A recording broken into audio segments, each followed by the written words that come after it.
Ir-riforma fil-liġi ta' droga ma torqodx biss lil persuni li għadhom ma derux quddiem il-qorti, iżda taffettwa wkoll persuni li qed jiskontaw is-sentenza tagħhom b'rabta ma' każijiet ta' droga. Bħal residenti ta' Dar Sant'Anna, dar residenzjali tal-Caritas fejn 11-il persuna qed jiskontaw l-aħħar ftit xhur tas-sentenza ta' ħabs f'din il-faċilità korrettiva qabel jerġgħu jintegraw ruhom fis-soċjetà.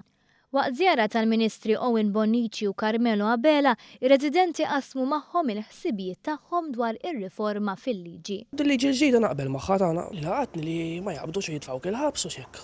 Forsi jieħdu kallajnuna, tagħmel programm jew ma nafx tagħmel xi ħaġa ma mhux jaqbdu jitfgħu il-ħabs mal-ewwel.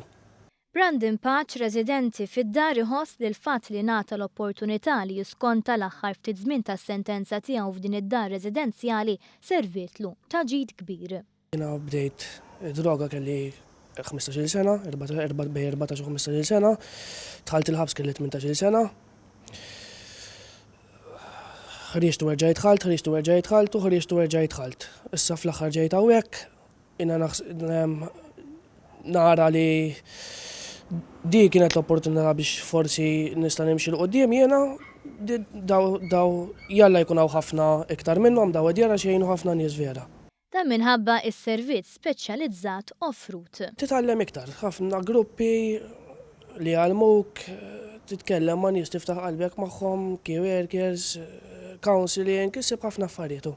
Il-Ministru għall-Ġustizzja Owen Bonnici fakkarhom kif miżura oħra li se taffettwhom hija dik li tippermettilhom japplikaw biex titnadfilhom il-kondotta wara perjodu ta' sena jekk juru li verament ikunu welbu il-vizzju ta' droga. Dik tagħmel ħafna kuraġġ għax jiena l-iktar li kelli qalbi maqtuha fuq dik. Imma dik tagħmel li kif qal il-Ministru issa tagħmel ħafna kuraġġ.